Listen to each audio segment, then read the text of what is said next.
AP EAMCET results రాకముందే మీరు ఈ యొక్క డాక్యుమెంట్స్ అనేవి రెడీ అయితే చేసుకోండి. ఎందుకంటే మనకి ఈ యొక్క డాక్యుమెంట్స్ ఉంటే మీకు కౌన్సిలింగ్ ప్రాసెస్ అనేది ఈజీ అవుతుంది. సో అసలు ఏ డాక్యుమెంట్స్ ఉండాలనేది ఈ వీడియోలో చెప్తాము. ఇంకా ఎవరైనా లైక్ చేయకపోతే లైక్ చేయండి. సో మీ యొక్క ఎంసెట్ అప్లికేషన్ ఫామ్ అయితే ఉండాల్సి ఉంటుంది. సో ఈ యొక్క అప్లికేషన్ ఫామ్ అనేది మీరు ఎగ్జామ్లో రిజిస్ట్రేషన్ అవుతారు కదా, ఫీ పే చేస్తారు కదా, అప్పుడు ఒక ఫామ్ ఇస్తారు కదా, ఆ ఫామ్ అయితే ఉండాల్సి ఉంటుంది. అదేవిధంగా ఎంసెట్ హాల్ టికెట్, అదేవిధంగా మీ యొక్క ఇంటర్మీడియట్ టీసీ కూడా ఉండాల్సి ఉంటుంది.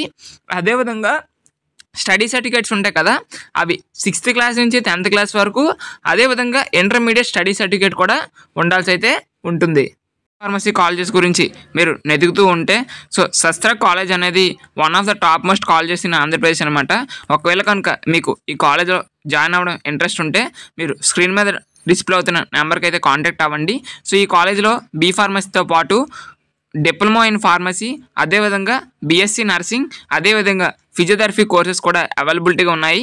సో మీరు కౌన్సిలింగ్కి వెబ్ ఆప్షన్స్ ఇచ్చే ముందు ఒకసారి ఈ కాలేజ్ని అయితే విజిట్ చేయండి. మీకు మరిన్ని వివరాలు కావాలి అనుకుంటే డిస్ప్లే మీద ఒక మొబైల్ నెంబర్ డిస్ప్లే అవుతుంది కదా, సో దానికైతే కాంటాక్ట్ అయితే అవ్వండి. Okay, thank you. మీ యొక్క ఎంసెట్ ర్యాంక్ కార్డ్ అనేది ఉండాల్సి ఉంటుంది. అంటే మీకు రిజల్ట్స్ రిలీజ్ చేసిన తర్వాత ఎంసెట్ ర్యాంక్ కార్డ్ ఇస్తారు. ఆ యొక్క ర్యాంక్ కార్డ్ కూడా మీ దగ్గర అయితే ఉండాల్సి ఉంటుంది. మీ యొక్క క్యాస్ట్ సర్టిఫికేట్, ఇన్కమ్ సర్టిఫికేట్ అనమాట.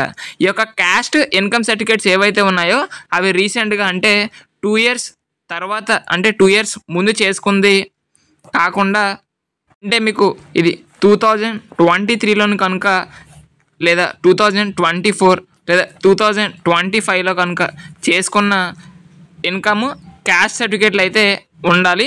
సో ఒకవేళ ఇంకా ముందు ఉంటే మాత్రం ఒకసారి కొత్తవి అయితే మీరు అప్లై చేసుకోండి. అదేవిధంగా పాస్పోర్ట్ సైజ్ ఫొటోస్ ఒక 4 to 5 ఉండాల్సి ఉంటుంది. అదేవిధంగా rice card and ration card xeroxes అనేవి ఉండాలి. మీ యొక్క ఆధార్ కార్డ్ జెరాక్స్, మీ మదర్ ఆధార్ కార్డ్ జెరాక్స్, మీ ఫాదర్ ఆధార్ కార్డ్ జెరాక్స్ ఉండాలి. అదేవిధంగా మీరు కనుక ఎన్సీసీ కానీ, స్పోర్ట్స్ కానీ, లేదా ఫిజికల్లీ హ్యాండిక్యాప్ అయితే మీ దగ్గర ఆ సర్టిఫికేట్స్ ఉంటే వాటిని కూడా రెడీ అయితే చేసుకోండి. ఇవి ఎంసెట్ కౌన్సిలింగ్ సంబంధించి రిక్వైర్డ్ డాక్యుమెంట్స్ అనమాట. ఒకసారి నేను మీకు స్క్రీన్ మీద చూపిస్తున్నాను, ఇవైతే స్క్రీన్ షాట్ తీసుకోవడానికి అయితే ట్రై చేయండి. Okay, thank you.